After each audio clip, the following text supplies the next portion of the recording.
In 1943, on the sun-baked hills of Sicily, and later on the bloody beaches of Normandy, the American GI learned to fear a new sound. It was not the familiar heavy thump, thump, thump of his own Browning M9919 heavy machine gun. It was not the distinct, slower pop, pop, pop of a German Kar 98 rifle. It was a sound that didn't even sound like a gun. It was a terrifying, ripping, canvas-tearing noise, like a giant mechanical buzzsaw. It was the sound of the Maschinengewehr 42, the MG42. To the GIs who had to face it, it had only one name: Hitler's Buzzsaw. This one weapon, more than any German tank or artillery piece, would come to dominate the infantry battles of the Western Front. It was a machine that dealt not just in death, but in pure psychological terror. When an American squad heard the slow, reassuring thud, thud, thud of their own Mar-Deuce Browning M2, it was comforting. It was the sound of professionals at work. When they heard the roar of the MG42, their blood ran cold. The human ear could not even distinguish the individual bullets. It was a single, continuous, deafening shriek. This sound had a tactical effect that was devastating. An American GI, pinned down, could time the reloads on a British Bren gun. He could listen for the pause, but the MG42's shriek was constant. It never seemed to stop, and it seemed to be firing so fast that it was impossible to move. Soldiers would be pinned to the ground for hours, unable to even lift their heads, convinced that if they moved a single inch, they would be cut in two. This was the weapon that caused more American infantry casualties in Europe than any other. And the reason for its terror was its impossible rate of fire. The standard, reliable American Browning M1919 machine gun fired at a very controllable 400 to 500 rounds per minute. The German MG42 fired at 200 rounds per minute. In some versions, it could be cranked as high as 1,500. That is 20 to 25 bullets every single second. It was so fast that its own manual warned German gunners not to fire it in bursts longer than 2 seconds, or the barrel would simply melt. This weapon was a masterpiece of cheap, fast, mass production engineering, and it would force the Allied armies to completely rewrite their tactical doctrine and to invent a new way of fighting that is still used to this very day. To understand why the Buzzsaw was so revolutionary, you have to look at the gun it replaced. The German Wehrmacht had actually entered the war in 1939 with the most advanced machine gun in the world, the MG34. The MG34 was a masterpiece. It was a true general-purpose machine gun, the first of its kind.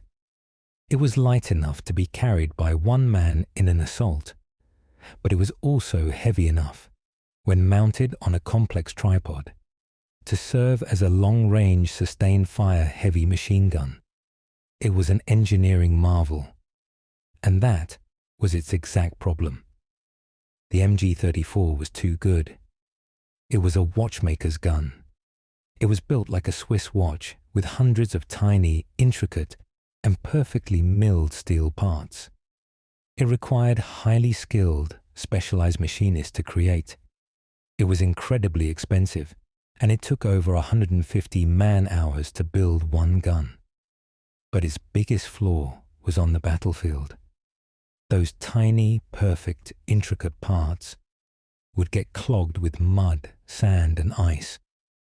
On the frozen, sub-zero battlefields of the Eastern Front, the MG34 would simply freeze solid, its delicate mechanisms jamming.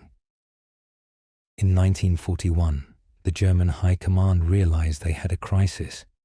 They were fighting a war of attrition against the Soviet Union. which was producing thousands of crude, simple, but effective weapons, like the burp gun, PPSH-41. The Germans needed a new machine gun, but they didn't just need a better one. They needed a cheaper one, a faster one to build, and a tougher one that would not jam in the Russian mud. The contract was given to a small arms company, Grossfuss. But the chief engineer, Dr. Werner Gruner, was not, by trade, a gunsmith. He was an expert in mass production. He specialized in stamped steel and pressed metal parts. He looked at the MG-34, and he threw almost every watchmaker idea away. His new design, the MG-42, was not milled from solid steel. It was stamped out of sheet metal, like a car door. The receiver, the trigger housing, the barrel shroud, all of it was just pressed metal, held together with rivets and welds. It was crude. It was ugly. It looked, to the old-school German generals, like it was made from tin. But it was a work of production genius. The tin MG-42 could be built in just 75 man-hours. That was half the time of the MG-34. It used less steel, and crucially, it could be built by unskilled, non-specialized factory workers. But Gruner's real genius was in the mechanism. He needed a gun that was simple, tough, and fast. He found his answer in a patent from a Polish engineer named Edward Stecker. It was a new kind of roller-locked short recoil system. It was a complex name, but in practice, it meant the gun had fewer, larger, and much, much stronger moving parts. This new system was not delicate. It was brutal. It could chew through any ammunition. It didn't care about mud or ice or sand. And as a byproduct, a complete accident of its design, this new, robust roller lock system cycled at a blindingly fast speed. It cycled at 1,200 rounds per minute. The Germans hadn't even tried to build the fastest firing gun in the world. It just happened. And in 1942, as the first MG-42s arrived on the Eastern Front and in North Africa, the Allied soldiers who faced it were the first to find out. The effect on the battlefield was instantaneous, and it was devastating. The Buzzsaw name wasn't a nickname. It was a description. The sound alone became a weapon. Allied soldiers advancing on a German position would hear this single, ungodly shriek erupt from a tree line or a ruined building. The sound was so overwhelming, so inhuman, that it created immediate panic. Troops would dive for cover, convinced they had just walked into an ambush of 10 machine guns. But it was almost always just one. This is where the true, intricate genius of the German infantry doctrine comes in. Because the MG-42 was not just a new gun, it was the heart of a new philosophy of fighting. The United States Army, in World War II, was built around the rifleman. The standard American infantry squad was 12 men, armed with the superb, semi-automatic M1 Garand. The squad's one Browning M1919 machine gun was a support weapon. Its job was to suppress the enemy so that the rifleman could get up, flank, and win the fight. The German doctrine was the exact opposite. The standard German Panzergrenadier squad was built around one weapon, the MG-42.